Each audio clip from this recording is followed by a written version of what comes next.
Right? Right. It's very rare in your life you get to meet any of your heroes, and I've been fortunate enough to meet one of mine twice. Around 6 years ago, Julian did a tour with his first book, The Modern Antiquarian, to great acclaim and fantastic sales. And anybody who's been lucky enough to look into this book will have come away knowing a hell of a lot more about megalithic Britain than they probably ever knew before.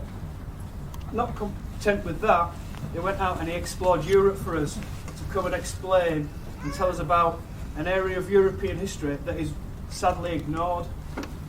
He's a fascinating speaker, a great star, and what can I say about him? You're all here, you know.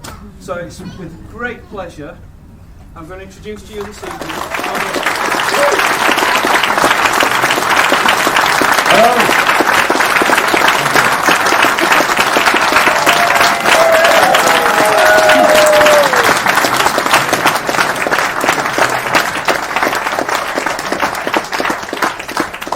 Good evening, ladies and gentlemen. Hold on, let's just, are you picking this up? Yeah. Good evening, ladies and gentlemen. Okay.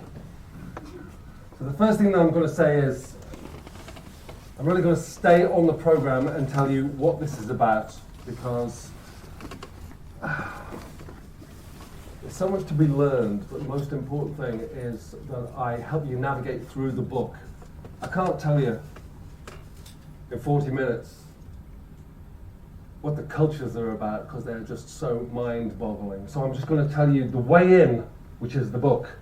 And excuse me being a little bit sort of overly glowing. It's just that I've spent so much time, I've been neurotic in so many different European countries for the last few years, and it's almost become a mantra when I make the statement, I've been told to sod off in almost every Indo-European language. In fact, the weird part about it is, it became a sort of I need to do a bit of serious cultural burrowing to find out, was there an origin of this? The farmer telling the traveller to get off the land. I mean, and then I was shocked to discover that not only is it sort of, part of everything that goes right back to the beginning of farming, but I think I might have discovered the roots. And the roots seem to go back to one particular myth. There's a myth where you get to a really obscure bit, just up where Denmark kind of collides with Germany and Netherlands. And all this bit sort of all mashes up together and nobody quite understands it.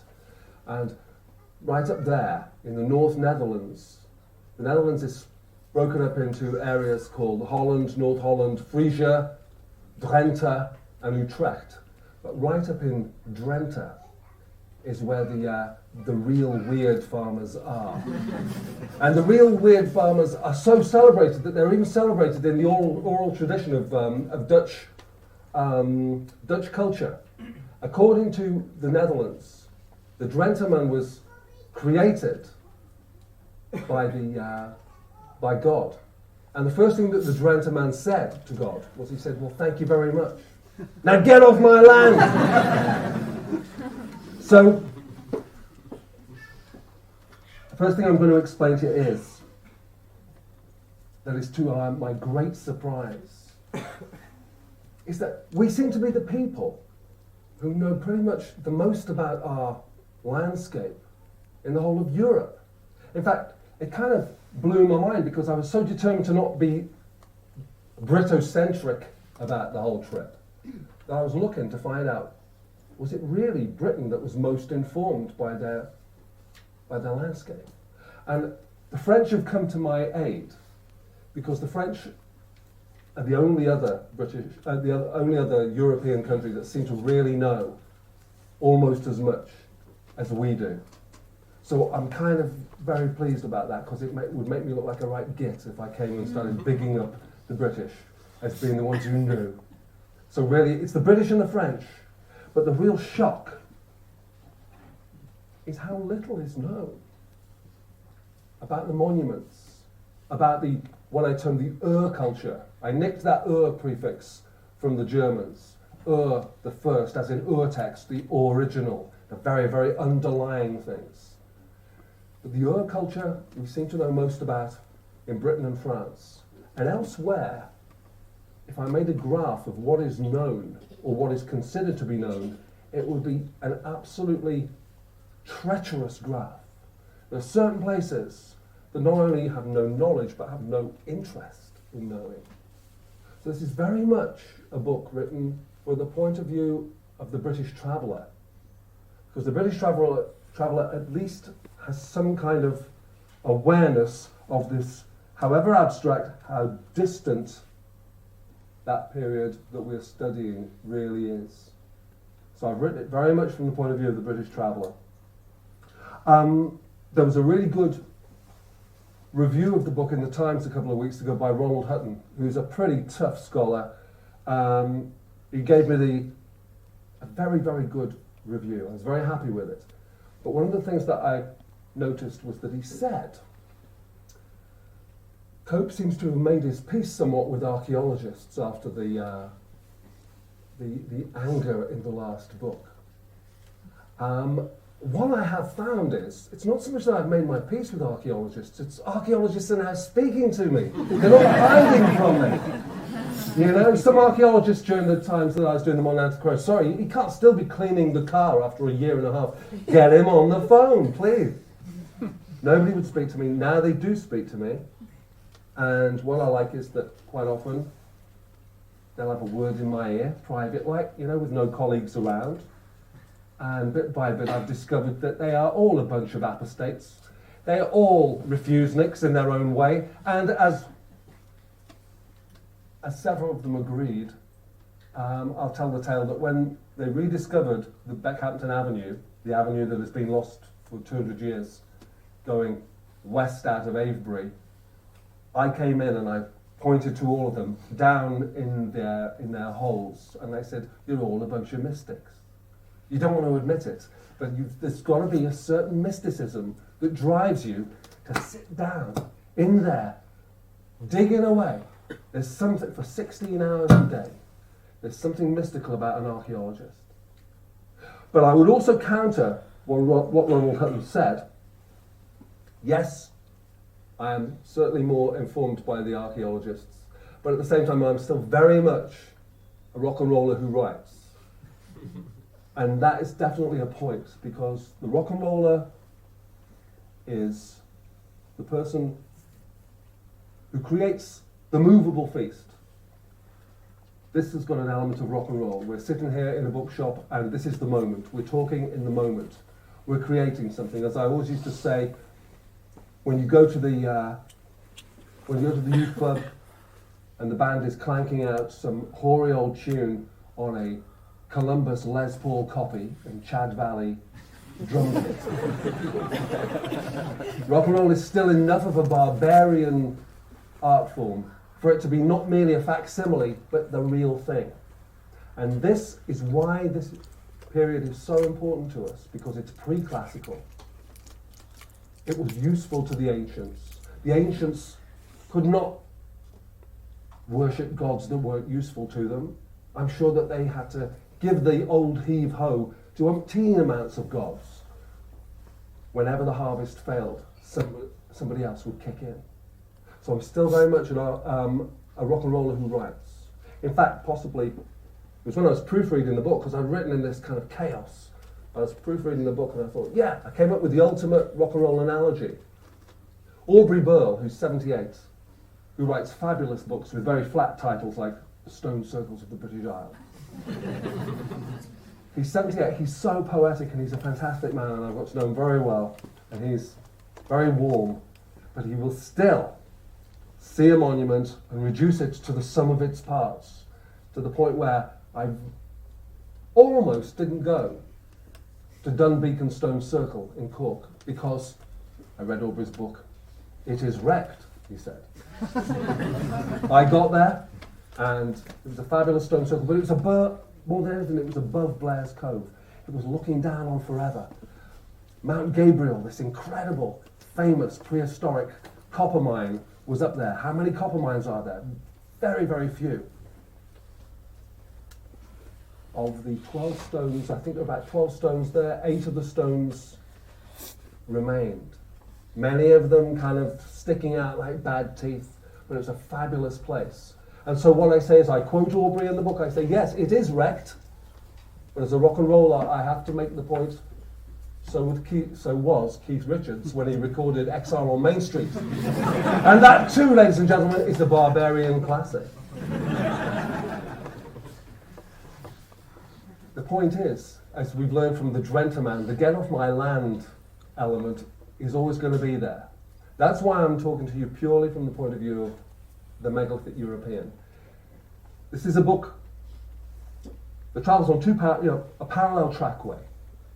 First trackway is me going along, finding these useful monuments so that they satisfy me, and they satisfy me to a point where I can expound on them, enjoy them. But there's also running parallel with this is it a monument that people can visit? Is it a monument that is achievable? Can I describe it in such a way that every monument in the Gazetteer is visitable? No, you will not be bitten on the butt by a dog. No, you will be not told to leave. I've been to all those places.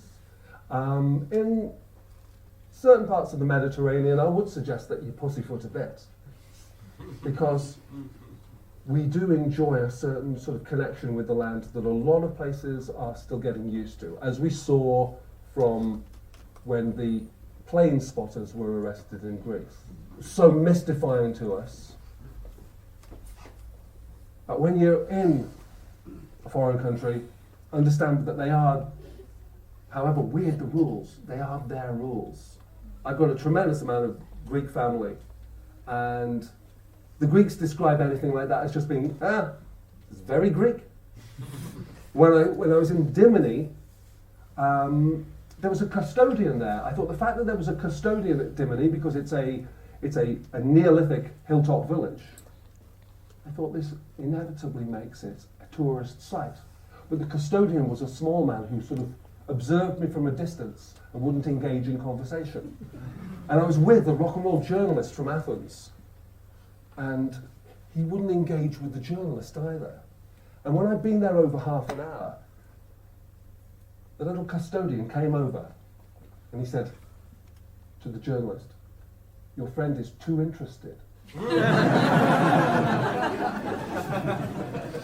Well, my friend, being a rock and roller and speaking English in a kind of an American accent as well, came over to me and he says, "You're too interested." And I said, "What does that mean? What are the implications of you're too interested?" Because the Greeks study what is useful to their collective psyche. It's useful to them to study their classical monuments, their Mycenaean monuments. That irrigates them, and it also works for them on a tourist level. But here I was in Dimini, and Dimini was outside the tourist trail. When I finally took one too many photos, the custodian came over and said, "If your friend takes any more photographs, I will realize he has captured the spirit of our landscape, and I will call the police and they will come and break his equipment." So, ladies and gentlemen, pussyfoot in certain places, because there are still some mighty weird theories going on within the EEC. Just because it's the EEC, that doesn't mean very much anymore. Okay, I'm keeping on the program. I'm not going to just keep talking. Because the whole point is that I make sense.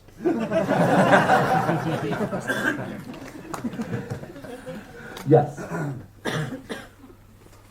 This is a study of the first temples. We've seen in the modern antiquarian that we have a fabulous array of them. Wherever there are great stones, we seem to have built stone monuments.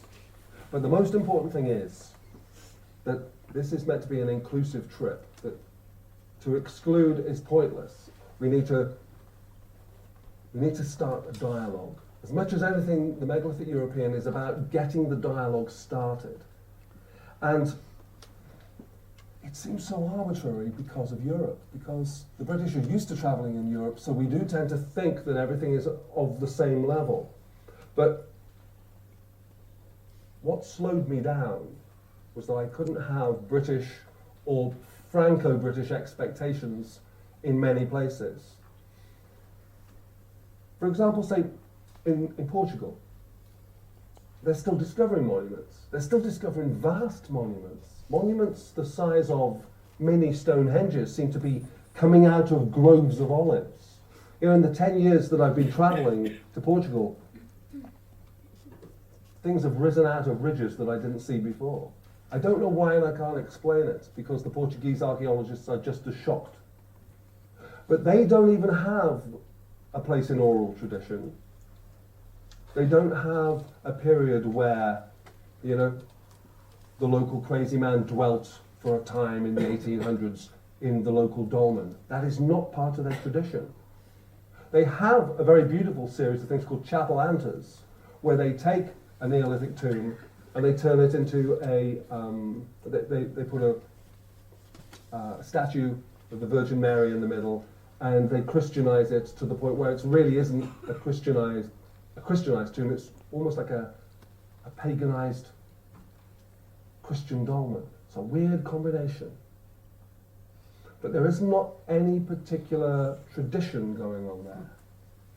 You'll get other places, say where Germany is still a little bit tarnished by the way in where, during the Hitlerian period, the Nazis just appropriated everything from that generic ancient time to the point where people are still neurotic about doing anything about it. They're not neurotic to the point where they're destroying these things. What they are is they're just sort of letting it lie, letting it go. They have what I term a lot of heavy metal monuments. A heavy metal monument is a monument which is essentially a great capstone supported by several big stones with Metallica sprayed across it. And beer cans strewn across. I quite like it in a way, but of course I like it as a tourist. And as a tourist I can go in there and it informs the whole. But I know I'd hate it if I was a German. And the other thing that makes it strange is that just across to the west, into the North Netherlands, you've got pretty much the same monuments, these long lines of dolmens on this upland, but they've been lovingly restored to the point of being fastidiously restored, where a new standing stone has been erected at the beginning of the pathway to the monument with the name of the excavator carved onto it. They love this. So what I did was, in the Megalithic European, being as HarperCollins, the great result about HarperCollins is that it's 5 floors, and every one but one is useful to me with a book like this, because they own Collins dictionaries, and they own Bartholomew's maps, and they do the Times Atlas. Which means that I go down into the bowels of the earth and say, can I have this? And they go, oh yeah. This is from the Times Atlas, and it's Europe Physical. And the great part about Europe Physical is that there are no boundaries. And when you remove the boundaries, you realize that one of the things about the ancients was they were terribly pragmatic. They didn't travel anywhere that was more difficult. They took the path of least resistance. But we are, as British, emotionally, we are probably we err on the side of our Celtic, or our so-called Celtic ancestry.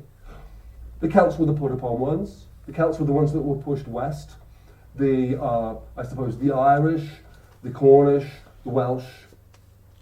So emotionally, anybody who has a feeling and a yearning for the past is emotionally Celtic.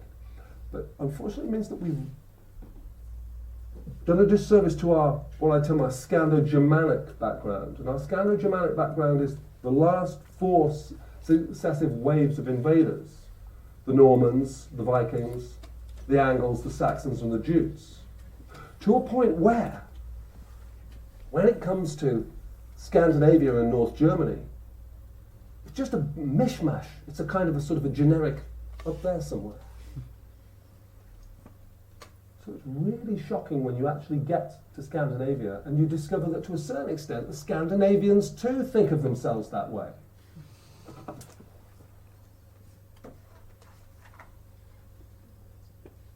we're a loose conglomerate, a kind of an archipelago of islands with a kind of a strange suspicion of a continental mainland.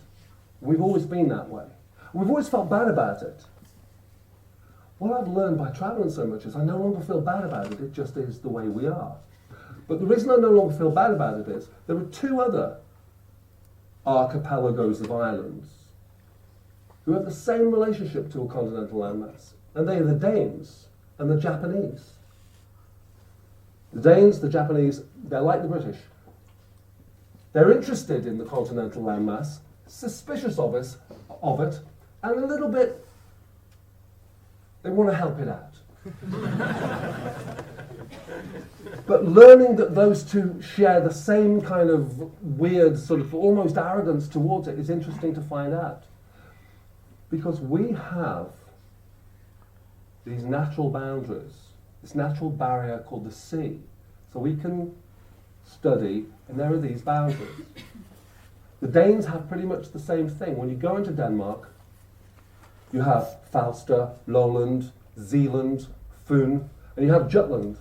Jutland, unfortunately for the Danes, is a bit joined onto the continent. But they got round that by erecting a great old thing called the Danework, which really cuts it off, right across the bottom of Denmark. So anything south of the Danework, they don't really pay any attention to. What it means is that the Danes are very inward-looking, and they don't go beyond that. So it was quite surprising because I would deal with archaeologists from Denmark and I'd say, well, what do you think of the monuments on the Oldenburg Plain? Well, they're in Germany. Yeah, but they're really long dolmens. They're on a highland. They're looking in the same orientation. They seem to have exactly the same rites enacted within their chambers. I don't know. As I wouldn't say totally disinterested, but as it does not matter. So this is why it's essential that we lose these boundaries. We try and get an overview. And the whole point of this book is to try and get an overview. To the Megalithic European as a book itself. This is why I thought it was essential that I adopted a similar tactic that I did in the Modern Antiquarian. There's no point in sending you to certain places only for you on your way back to be reading and finding out that 3 miles down the road was the place that Cope didn't send you to. Like that's just the whole point is to evoke trust in the reader. So what I did was I went to a lot of places and I found they're fabulous for me, but they're useless in terms of a book, because a book has to be a finite thing. When I first started working on this book, my commissioning editor and I sort of freaked out when we realised that it was looking like 700 pages. 700 pages just isn't going to happen. It's going to be too physically big. It's just not going to get designed. So what I did was, I thought, what's the most useful? Ireland is a total law unto itself. The Irish, I've got a lot of Irish family, Irish relatives, and even the Irish relatives are mystified by Ireland. So I thought, I've got to corral this bit of, I've got to corral Ireland. How do I corral it? I thought, I'm going to do Cork and the Kerry borders. That's the only area that I can really muster up.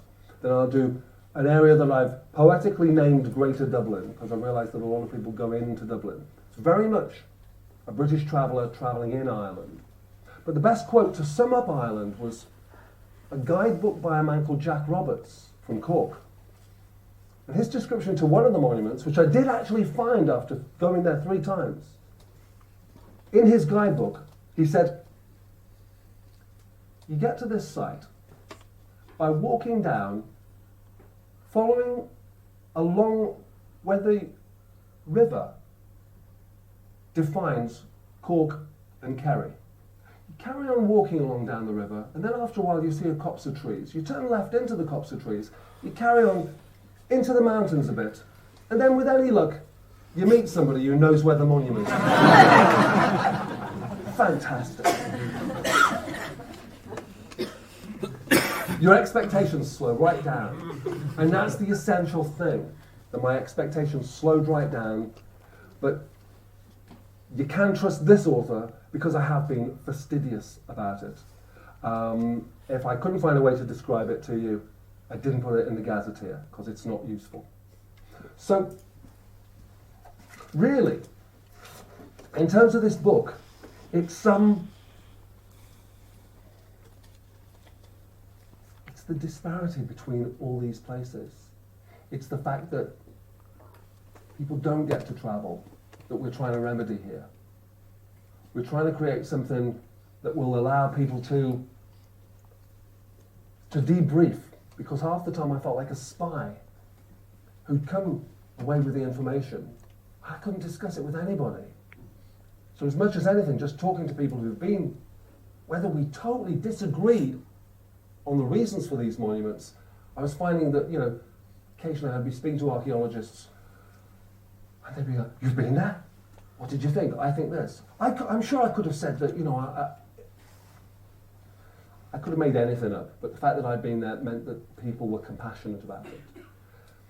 The British are used to travelling, and I would say the most important way is to navigate into this book using your present knowledge of Europe. It might be something simple, like maybe your parents insisted that you always go to the same part of Menorca as a kid, or you spent endless summers at Palma.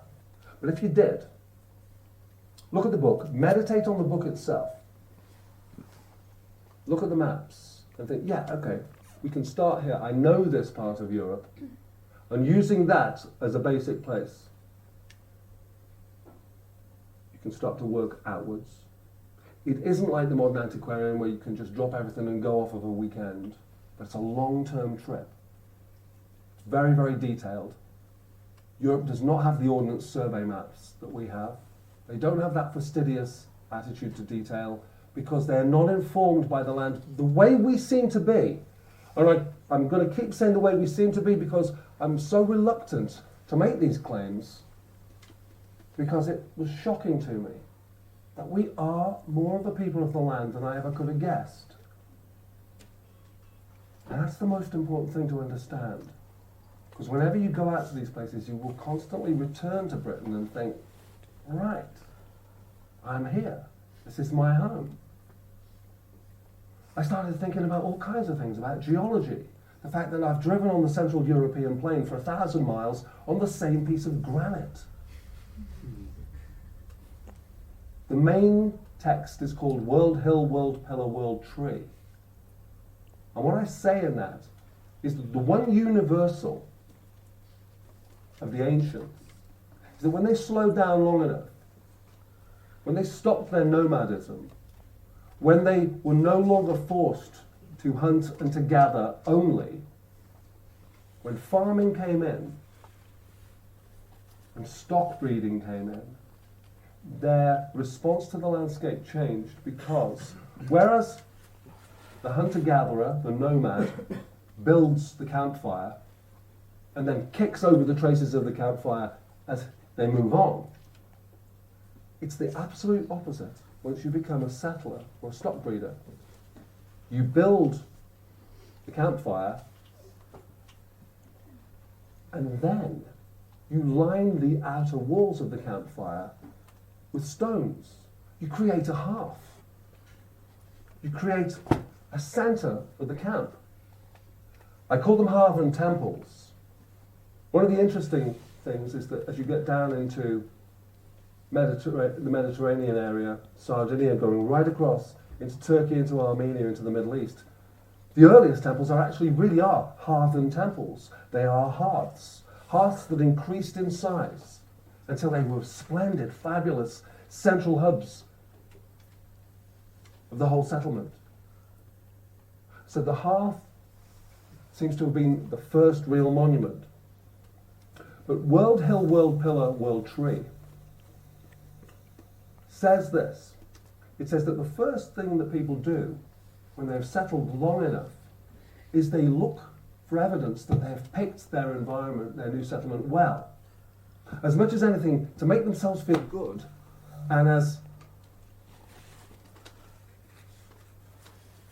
almost in defeat of their neighbours. We've picked more wisely than those people over there. So then they start to pick maybe a conical hill, which looks particularly powerful. Something that they naturally respond to. And I've not really paid huge amounts of attention to the idea of the sun and the moon, because in some ways the sun and the moon, it's obvious that the sun and the moon informed their everyday. It was essential. But what I've been looking for, what are things that are universal? And these are the things that are universal. Landscape features, the way that human beings responded with their earliest temples was to show that they had picked well, that they were responding to their land. Sometimes a bit like seeing a great line of poetry. You only need to sort of dot it. It's like putting punctuation at the end to say, yes, I recognize this. So the earliest monuments were often very, very small monuments. Just a kind of punctuation, a recognition of the divine in the landscape. As time moved on, those monuments started to grow in size. But in some ways, the idea of megalithic, great stone, megalith, is almost like the tail end of that culture. We now it seems to be becoming ever more clear that in the earliest versions of these monuments, they started off as timber monuments. That a stone circle could often start off as a timber circle and maybe be a timber circle for hundreds of years. Moved around, be changed around before some administrator, some great Neolithic administrator would say, should we cast it in stone? Should we finally do this? Should we make it in stone? And the most shocking thing for this was at the bend in the River Boyne in Ireland. And the reason that I've become more compassionate towards archaeologists is because some of them were found with this terrible dilemma. The biggest one was definitely at a place called Nath. Nath was a huge natural hill, said to be somewhere in the hill was the entrance to the underworld, the whole of the Irish underworld. So they didn't mess with it. But there was an Anglo-Norman period village right on the top of Nath. They said, if we excavate on the top of the hill, there's a Roman period settlement underneath, let's have a look. So they started to go down. Very soon they got to the Roman period. But some of them dug too far, and they discovered that under the Roman period settlement was a pre-Christian period settlement. So they started to dig a bit further. And then it all started to go crazy because they started digging down and digging down. And very soon they realized that this natural hill with an Anglo-Norman settlement on top was not a hill at all. It was a mound that was so big that it looked like a natural hill. And they kept digging and digging and thinking, we shouldn't be doing this, but we're doing it, and what are we going to find? And what they found was that it had started off about 6,000 or 7,000 years ago as a flat piece of land. And for the first 500 years, there was nothing on that flat piece of land but a long alignment facing east-west of timber posts. For 500 years, for the same amount of time between us and Elizabeth I, before they dared do anything. Before they discovered that, they went into the chambers of Nath and they thought, what's this fantastic carved stone basin? Well, we'll have that away to the museum straight away. So they start taking it away. And what do? They get to the doorway and they discover that it didn't go through the doorway. And they came to the reluctant conclusion that after the line of timber posts, the next thing they'd done was they had placed the carved basin, and then they built the entire Neolithic hill around the basin. And this is why you have to start feeling compassion for people, because who could in their wildest dreams, think that there was a culture that started like that and continued and sustained. And that is why it's essential for us to keep travelling, to move outside the confines of the British landscape and move into Europe. Because we need to dignify these places by visiting them. The reason I'm saying that we've got to go, as though it's massively important that we all here today go, is because everybody in Europe is at a different stage. Everybody in the world is in a different stage, but it's very peculiar that it's Europe, because we think of Europe as being almost like a homogeneous union that's all at approximately the same stage. But they're not. Italy, for example, if you're from Sicily, you are, number one, you're Sicilian. Number two, you're Italian. You're proud to be Italian, but you're Sicilian. And yet, if you're from Sardinia, in many ways, a modern Sardinian is an Italian wannabe. An offshore Italian who's looking towards Naples wishfully. I work with a lot of Sardinians. I've got a lot of Sardinian friends. Whenever they send me correspondence, the return address never even mentions Sardinia. It always says Italy. So I've discovered that, like the Greeks, modern humans worship what is useful to them, to their collective psyche and to their tourist trade. Just as the modern Greeks don't want to go underneath, they don't want to go below the classical temples, they don't want to go below the Mycenaean temples. That's for us to do, because we are interested in that period below. The Sardinians are the same. They don't study the obvious monuments, the most beautiful monuments. They study the monuments that are the most useful. So when I was there the first time, I was looking in all their prehistory books, and they're really boring. Because all they study are these huge, almost like medieval fortresses, but from the Bronze Age. Monuments called the Nuraghi. Nuragic culture is interesting to the Sardinians because it represents a time when the Sardinians had a control of their own destiny. So modern Sardinians look back to that period because emotionally that's what connects with them. So of course I rode roughshod entirely over the Nuragic thing because it was not interesting. It's just a bunch of Bronze Age lunatics who've got, I've got a bigger castle than you. And yet, there are monuments like this, which I saw fit to put on the front of the book, which are absolutely essential to all Northern Europeans, because they're fabulous. But more than anything, they're clearly made with the same sort of obsession that Northern European megaliths were made. These are called the Tomba di Giganti, the giants' tombs. There are hundreds of them, unvisited in Sardinia, which makes them even better for a British traveller because you won't go and see them with tourists. So nobody's aware of them. But they are the great reconciler between the north of Europe and the south of Europe. They are massive. They follow a form. A carved stone, a great carved stone with a false portal. They have a semi-enclosing forecourt, flattened land at the front where rituals took place.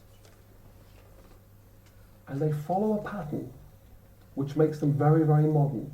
They're all orientated towards the southeast. They're all informed by the sunrise. I'm not going to get into which sunrise because generally in the Mediterranean, the southeastern sunrise is fabulous just because of where they place these monuments. But they're generally informed by the sunrise. And as a traveller from the north, to see this, it's an instant connection that we feel when we go to our chambered tombs. It's an instant connection which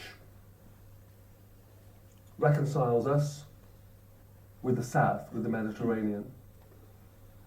Most of the Mediterranean islands claim to be the crossroads of the Mediterranean. I've never met somebody who doesn't claim it, but I think Sardinia is genuinely the crossroads. When you get up in the north, the monuments are very megalithic. They fit into a northern European building style. When you get down to the south, they suddenly become Mycenaean. But they're building the same monuments, these tombati giganti, in the north and in the south, and they unite somewhere in the middle. And for us to go there is to dignify these places and stop the Sardinians feeling that they just want to be living in Naples.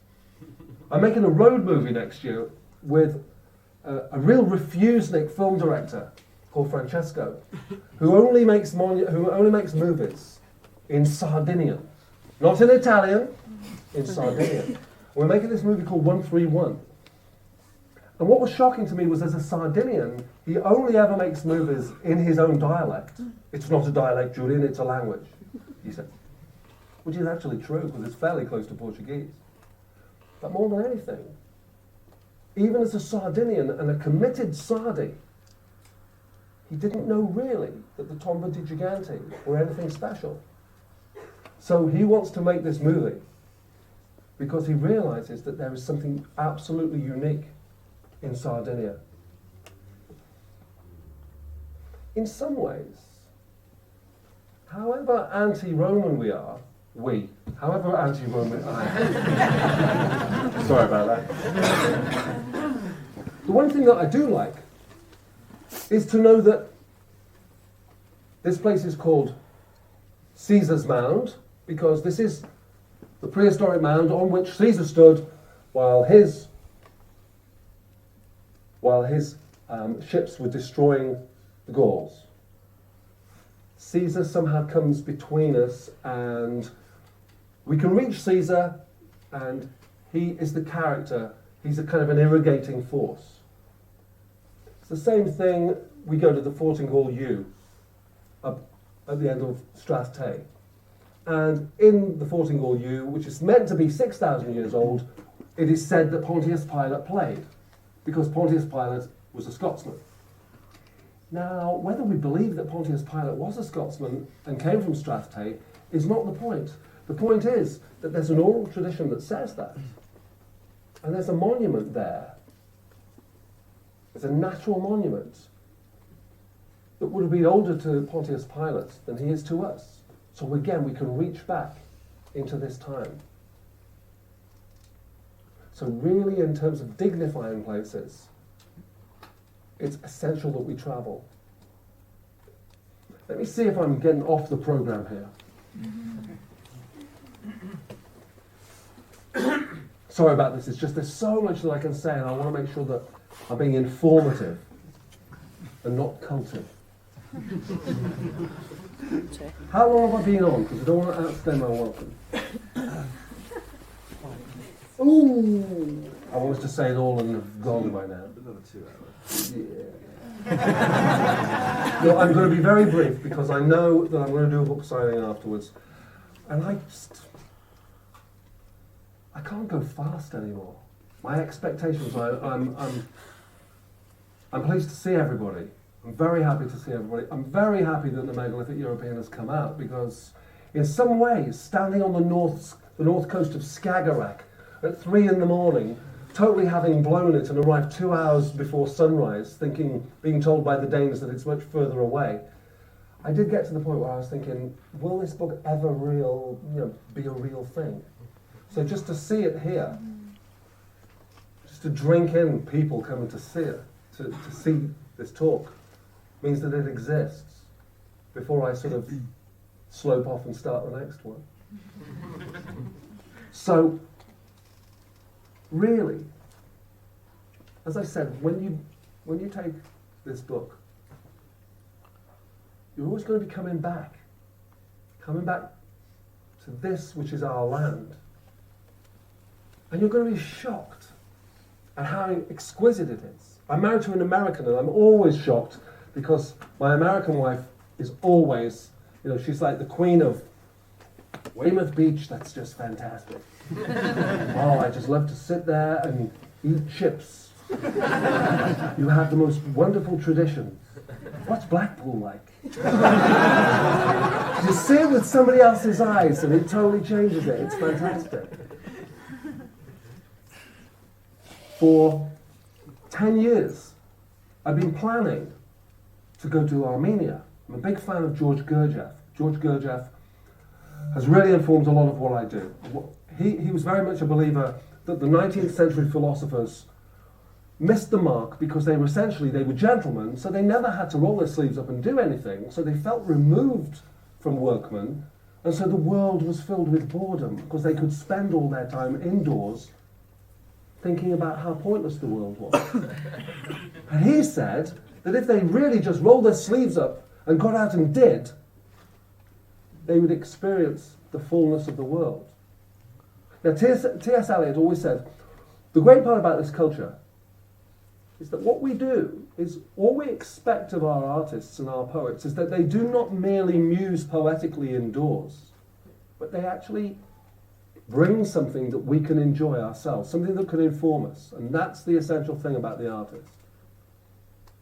So consequently, with the Megalithic European, I've tried to bring something else, and using that idea of the physical that George Gurdjieff was so obsessed with. Work the physical and your higher self will sail off. You'll start to get to Armenia. It took me 10 years to get to Armenia. It turned out that the guy who'd originally invited me there had been in jail for 3 years in Azerbaijan. I didn't actually learn about this until we were there. And he said, because one of the big plans was that we were going to see monuments in Azerbaijan. Sorry, Julian, we can't go to Azerbaijan. I hoodwinked you, that word again. I hoodwinked you into coming. My name is Mud in Azerbaijan. But I went to some of those places because I'd always wanted to see Ararat. But more than anything, with the modern antiquarian, I wanted to have a view of Britain from outside. So in the modern antiquarian, there are views from the Breton monuments, from the Scandinavian monuments, from the Iberian Peninsula. For the Megalithic European, the furthest that I felt that I could go out was Armenia. But what was shocking was that nobody there had any awareness. Soviet Armenia had been so trodden down that all they looked to for 70 odd years was Moscow. They wanted to be Muscovites, and there was no way they could ever be that. So I heard tales of a monument that looked like Kalanish, that was very close to the Iranian border. So we went down on the Iranian highway. It's one of the worst roads I've ever been on. Very, very dangerous road. Very lawless. When I first arrived, the guy pulled my hair and he went, "Bad time to have a beard and long hair in Armenia." As if that was a great result, that I've got him now. And I had to travel in the back of the car all the time. The first time I travelled in the front, the police stopped me after 400 yards and extorted money off me. So I sat in the back. But we heard of this story from locals close to the Iranian border that there were stones on this hilltop. Well, we went up to this hilltop. It took us 2 hours because the hilltop villages in Armenia, a lot of them are not accessed by roads, because nobody has a car in that part. So everybody, they walk up dry riverbeds and cart tracks, herders tracks. When we finally got there, for the last 40 minutes, the population of the hilltop village were coming out to meet us because we were the people with the car. In our Lada 1600, we were struggling it up. And they were coming out to meet us. "Who's he?" they said, thinking that I was Russian because I had a beard and long hair. "He's come to Ujan because we've heard about the stones." A foreigner had come to Ujan. And the fact that the foreigner had come to Ujan, suddenly I had a whole bunch of old biddies crying because Ujan was worthy of somebody from far away coming. We carried on after that, up into the hills, another 3 hours. We found the dolmen and the stones. And when we came back, the whole village had made us an incredible feast to celebrate Ujan having a place in the world. And actually, when I was 25, I stopped drinking. I felt that I was always a little bit too psychedelically informed to enjoy drink. But they expected a mulberry vodka toast on into the night. And since then I've been a drinker. And I'm still enjoying it. I'm still a bit of a boy racer with drinking, actually. There's something quite new to enjoying drink at this age, so late on. But anyway, this is what I'm saying. They probably still talk about the long-haired Russian mystic who came and made them realize that Ujjain is a special place. It's always new. The world is constantly surprising me. And I'm constantly being surprised when I return to Britain. Now, what you will find when you come to Britain, when you come back from Britain, is what the continent doesn't have. There's a kind of monument that we have here which doesn't seem to be anywhere but in British mainland, parts of Ireland, and northern Brittany. And then what I term in the new book the great civic monuments. I laboured really hard to try and get a term, because civic is a little bit too Roman for me. But the way that I could see it was, I had to term them civic, because they're those great collective monuments. Monuments like Avebury, Stonehenge, Stanton Drew, all the monuments up on Orkney mainland, which are great chambers, great henges, all linked with standing stone avenues. They don't seem to have those monuments on the continental mainland or on the islands. I don't know why. I'm not even really that bothered to theorize. It's the fact that they don't have them, and they do here and they do in Brittany. But the essential part about it is that these are very much local monuments. You will go to certain places, and if you're an obsessive like me, you will see these places and think, I want to see more. Are there more? Well, of course there are more, because they are locals. They spent ages getting the metaphor right, and then they punish the metaphor over and over again. If somebody said, what is your favourite place in Europe? I'd say there are two places. Not two monuments, but two styles of monuments, because they, in these two places, are the places that most sum up how close we are to ancient people. I would say it's Aberdeenshire and Sardinia.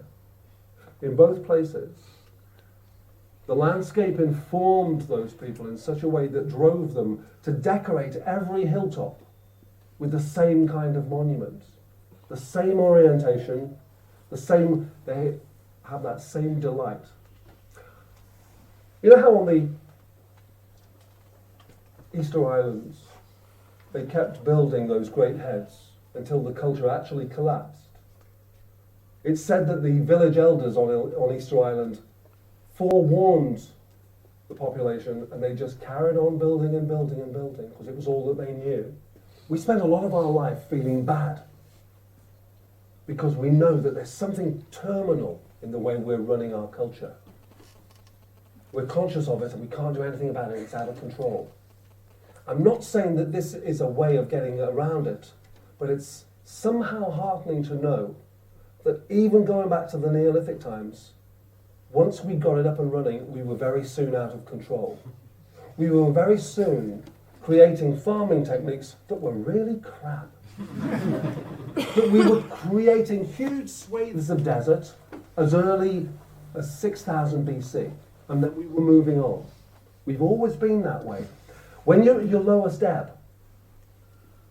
it's good to know that we've been in that sort of destructive slash and burn cycle, not just for the last 200 or 300 years, but since about 7000 BC. It's heartening in a very kind of neurotic-inducing way. But nevertheless, it is heartening. Okay, now I'm going to leave, I'm going to finish, so that when I come back, if I'm signing books, I can at least have a gas with people, and you're not all going to feel angry with me. Thank you all for coming. It's a real pleasure being here. I think I've covered everything. Do Julian, just before you go, would you share your thoughts for a moment on John Peel? John Peel is dead, isn't he? Yeah. I somehow imagined that he would continue Methuselah-like to 95. I only found this out in the car. I really don't know what to say because I'm genuinely just shocked by it. I didn't know that he was in ill health. I don't think he was he? Was he in Peru? Yeah. So the evidence is that he was feeling good. I'd say as a rock and roller, people are dying a lot younger than I would expect them to. The Ramones are all gone. I can only advocate a healthy lifestyle. Because obviously there's nothing I can say about John Peel other than he's informed so many generations of rock and rollers. In many ways, my book, Krautrock Sampler, wouldn't have been written if he hadn't played Hallo Gallo when it first came out. It was the first time I heard Alan Dull. I genuinely thought they were rubbish. And it was only over successive listenings that they started to kick in to my psyche. You know what, before I go, should I answer a few questions? Yeah. Does anybody have any questions that they'd like to ask me? When you come into our town with your guitar. Where do you live? This gentleman's asked, when am I coming with my guitar? Probably find a good venue. Yeah. No disrespect to No. rocks. The reason I haven't been out with my guitar to any of the more rock-orientated cities is because really keeping on it with this book was, I had to be obsessive. Ladies and gentlemen, in the past, one of the things that I used to hide behind, I used to say that I was misunderstood. And I realised that that's absolutely an abject form of, well, that's just no way to explain yourself. The reason I was misunderstood was I was just not being clear enough. One of the things that's helped me over the years is that by spending more time doing what I do, I'm starting to be understood. To be misunderstood just means that you're not being clear enough. Any more questions? You put some dates on some of the findings. How sure are you that the dates are correct? The way that I see it is, there's so much politics involved in dating that when I was in the west of Ireland, the Irish are very annoyed at the moment because I'd say that Ireland is as Dublin-centric as Britain is London-centric. The Dublin scholars pride themselves in having some of the best monuments in Ireland and definitely the oldest. But over in the West, they've recently discovered monuments that are absolutely of a completely different earlier time. But what was strange was that the monuments that they discovered were not dated by other Irish people with an axe to grind, but by Swedish guys, Swedish archaeologists. And the monuments have been put back to around about 7,000 BC. And they were so neurotic about disclosing this that they leaked it out very slowly. When you say that the dates are really quite questionable.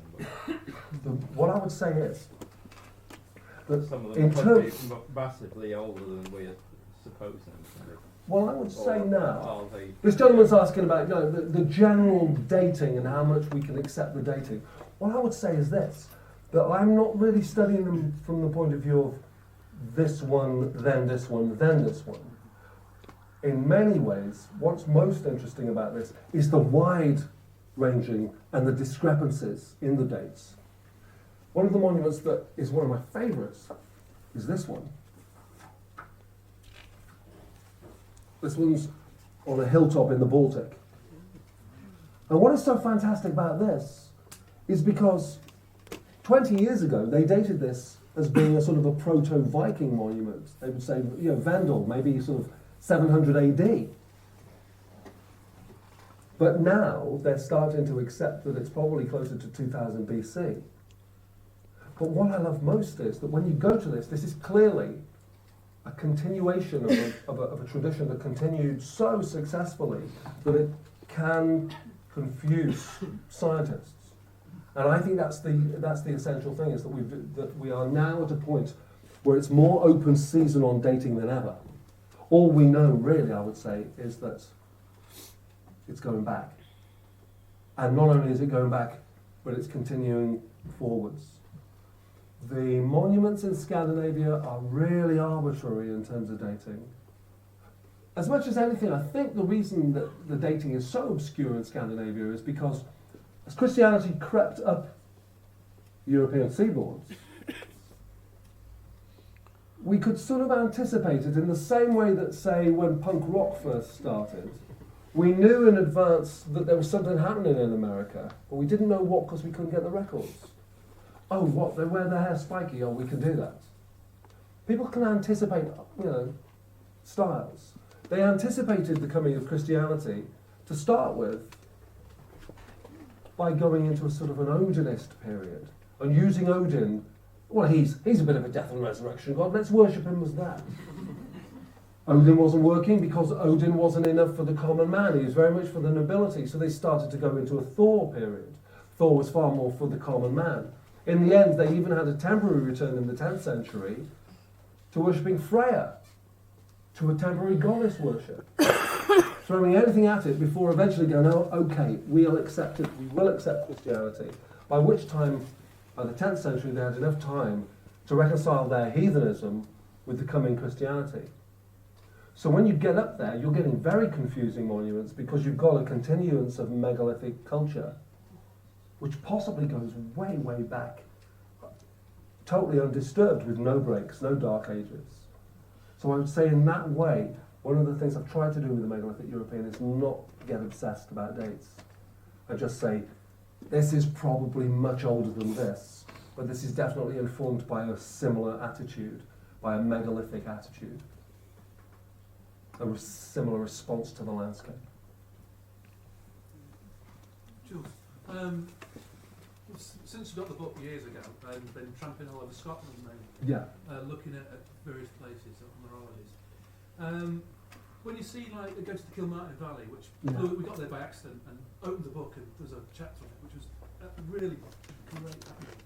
But we went to, like, the temple, and the cairns and so on have been very restored, and they felt a bit squeaky clean. Yeah. And then you go to somewhere like Arbelot, which is glorious and wonderful, but part of me was thinking they look so much better if they were upended and looking as sexy as they could be. So I guess what I'm saying is I don't know which my take is. What is your take? Or, I think that the confusion is part of it. You know, I mean, one of the things that is essential is that we, by understanding this, we recognise that these phases are part of what informs us as humans in our culture. There's always been this thing about, Viking archaeologists will say, well, in actual fact, no Vikings really had the horns. But we do know that one guy had the horns because he's the famous guy with the horns. Now, what's most interesting about that is that for all we know, there's plenty of examples of the horned god in Scandinavian culture. It might be that he was on an antiquarian trip in the 8th century and was going, yearning for sort of 1000 BC. No, those were the days when they really went to war. It's very much like that. I think it's about 20 years ago. The Italian archaeologists started excavating this city, and they were going, it's in the wrong place. Well, this is entirely. They kept going down and down, and they were going down into the city walls, and it was exactly as the blueprint had in what the classical writers had written, but it was 300 miles west of where it should be. And they kept going down, they started dating it, and they realised that it was later than it should be. Too west, too late. What does this mean? And then they discovered that what it was about 400 or 500 years after this famous city had bitten the dust, there'd been an antiquarian revival, and they built a replica for people to visit all the way west because it was more convenient, because that's where the tourist trail was. We're constantly being re-irrigated by culture and looking back. This is what makes us so close to those people. We are moderns, they are moderns. However much Stonehenge has undergone several treatments, however much temple wood is squeaky clean because, well, we had to restore it this period, and then there was this other bit, and that's, well, we can't miss that bit out.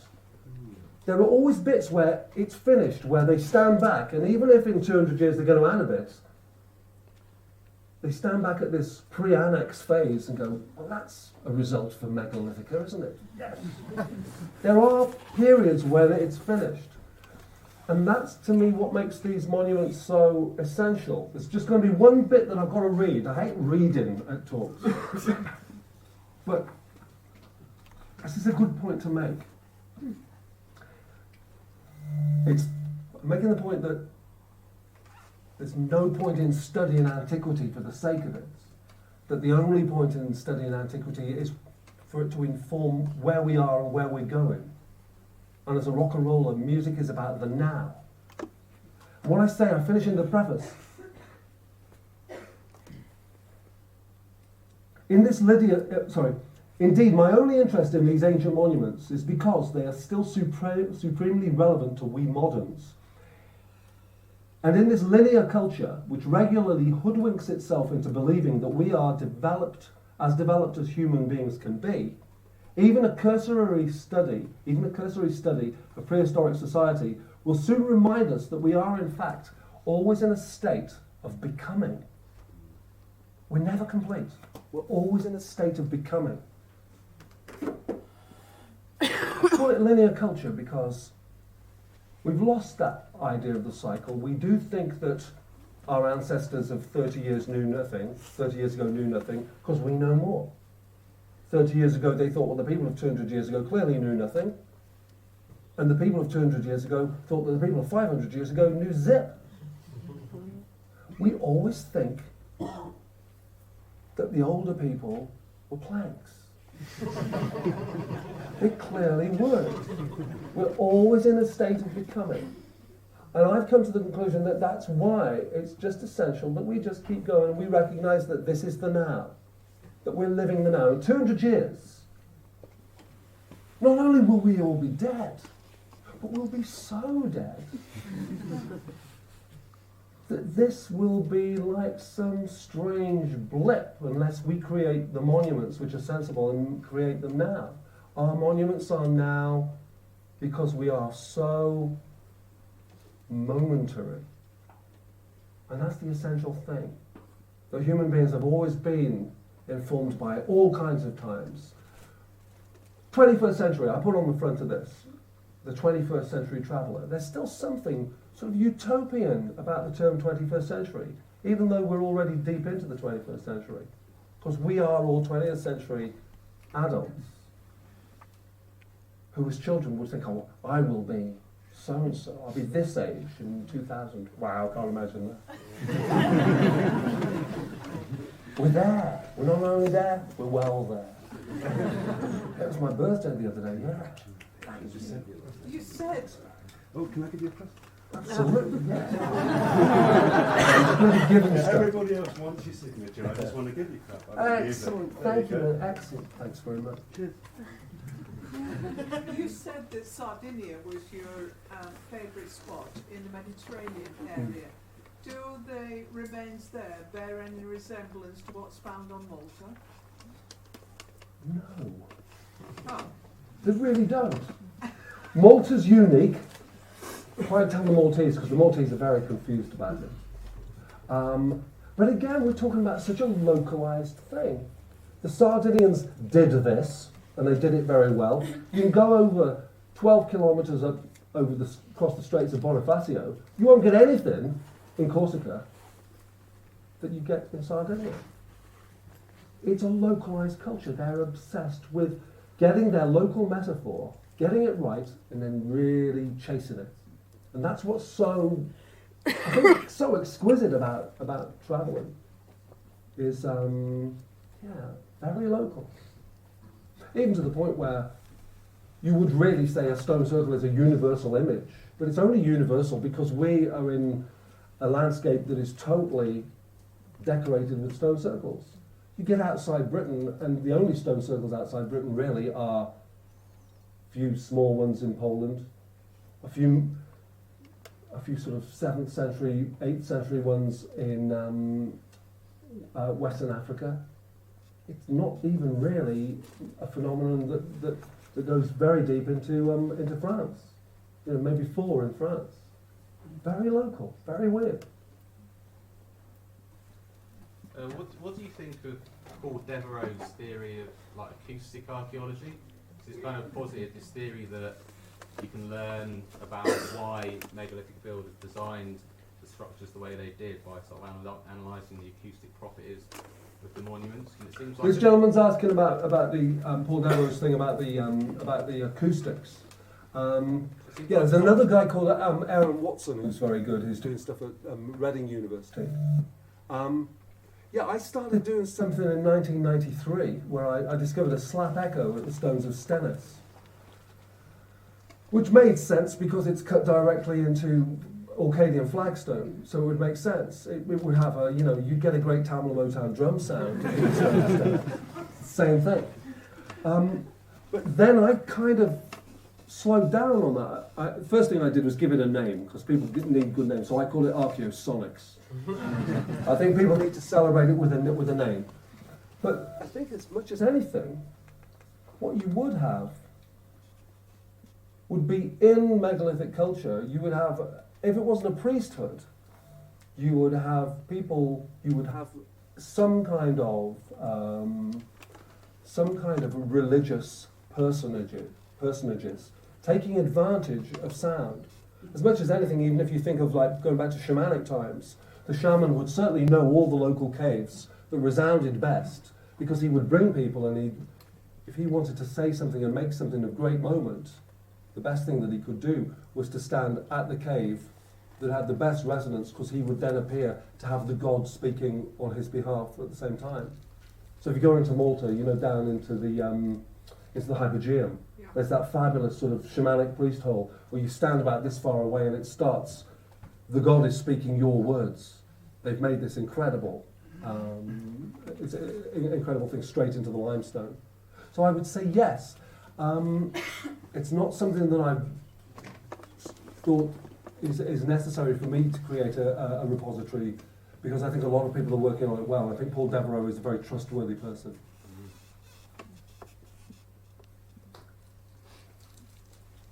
Is it true that a lot of animal and human sacrifices were performed in these circles or monuments? I would presume that it would be, essential. I think one of the problems that we have in really reaching the manner of the sacrifices is because we're so removed from animal sacrifice and human sacrifice. So we can only see it, we can almost only see it. We can't reach it without judging it. I think it's essential to be able to remove it. I'd say the best example of that, in terms of it, knowing that they must have taken place, is, by the way, do I keep disappearing? Yeah. Very brief. Yeah? Okay. In terms of animal sacrifice, in Armenia, they took on Christianity earlier than anywhere. They took on Christianity about 12 years before Rome took on Christianity.